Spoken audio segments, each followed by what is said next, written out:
Posible nga ba na mag-work ka as a freelancer kahit may full-time na corporate job ka or nasa BPO ka? Hi, my name is Mary and I post easy-to-follow daily tasks that you can do to start your freelancing journey. Everyday nagpo-post ako ng mga bagong videos na pwede ninyo sundan na some sort of roadmap kung gusto niyo na maging freelancer, virtual assistant, or gusto niyo na lang magkaroon ng side hustle. Kagaya ni Libby Loves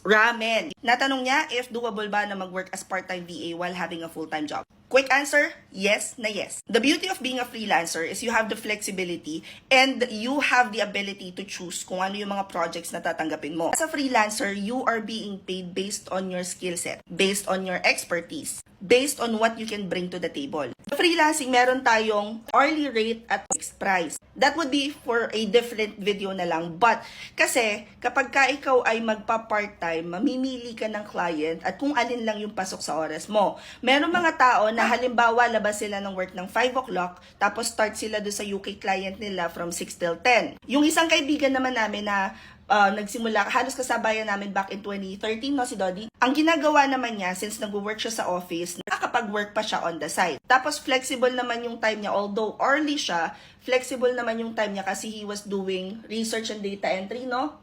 Parang ganon. Another way to do it would be to offer digital marketing. Sa digital marketing, karamihan ng mga projects doon ay fixed price or per project, which means based on output mo, yung ibabayad sa'yo, kung kailan mo siya masasubmit, kung anong mga detalye yung kailangan nandun. Once you have mastered something or became an expert at something, that would be the time na kahit na limited hours lang yung work mo, you'd still be able to earn 6-7 figures. So, at the end of the day, it's very important to identify saan ka pinakang magaling, ano yung pinakang na-enjoy mong ginagawa. And then, ihohone mo yung skill set na yon. Your very first step should be identifying ano yung service na ma-offer mo, and I highly recommend you start with that.